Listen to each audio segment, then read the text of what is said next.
Kim Dong-in est né avec le siècle, ce qui correspond à la période d'occupation japonaise, donc de 1910 à 1945. Kim Dong-in est originaire de Pyongyang. C'est quelque chose qui est important parce que ça fait partie intégrante de son univers littéraire. Sa situation financière lui laisse le loisir de jouir de la ville qu'il aime. C'est quelque chose de particulier à sa littérature. C'est une littérature du plaisir.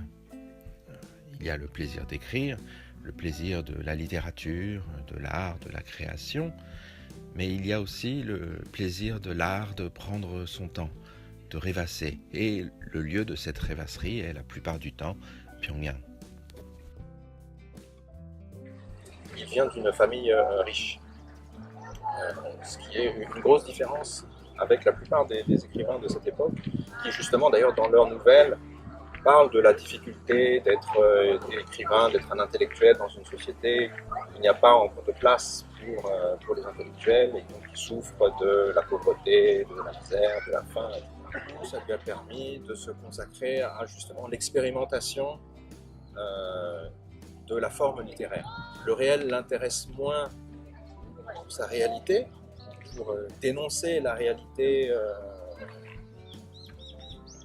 qui l'entoure, que comme justement un instrument pour faire de l'art. Voilà. Parce que lui conçoit très vite la littérature comme un art. Son aisance matérielle lui permet de penser à ces questions d'art, de littérature, et notamment, puisque c'est au Japon qu'il découvre la littérature, de voir comment donner à la Corée une littérature digne de ce nom, c'est-à-dire une littérature moderne.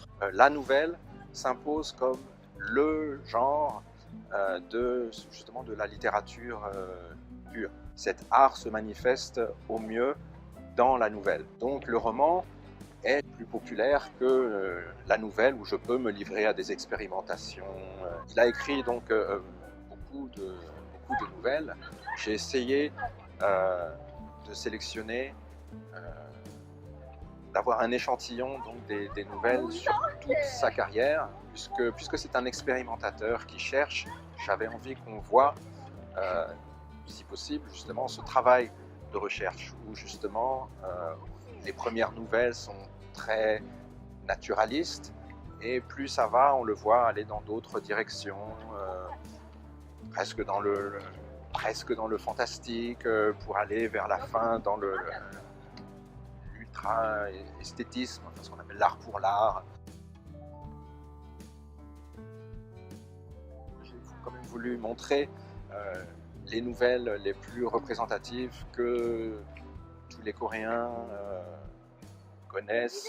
J'ai traduit ces nouvelles. Chacune a son charme particulier.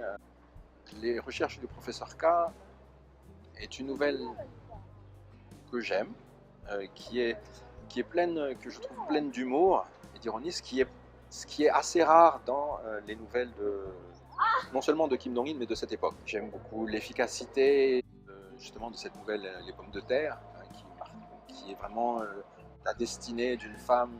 C'est vraiment un enchaînement très limpide, une succession qui va donc de pire en pire, et cette construction est très efficace. Le chant du batelier, on sent un amour de Pyongyang. C'est une histoire qui est très belle, très romantique. C'est une nouvelle qui a beaucoup de charme. C'est dans la montagne que nous voyons derrière nous, qui se trouve au nord, c'est-à-dire derrière le palais dans lequel nous nous trouvons, que se déroule toute l'action de la dernière nouvelle du recueil, Le Peintre Fou. C'est dans cette montagne, le mont Inwang, que vit reclus le peintre de cette nouvelle. La peine du fouet, qui raconte justement l'expérience des geôles japonaises après le mouvement pour l'indépendance du 1er mars, quand ce mouvement a été réprimé, et donc une importante partie de la population s'est retrouvée dans les on voit justement comment dans ces conditions assez extrêmes, l'humanité s'oublie. Enfin, c'est une nouvelle qui est vraiment très forte et qui, je pense, peut parler au lecteur, quelle que soit donc son histoire ou son appartenance culturelle. Il n'y a pas besoin d'être coréen et d'avoir connu ce passé pour sentir justement l'oppression de ces geôles. C'est l'autre intérêt de présenter des auteurs de cette période, c'est de montrer comment est-ce qu'ils parlent de la Corée de cette époque, qui justement essaye d'interroger leur identité en tant que Coréens, que l'occupation essaie justement d'étouffer.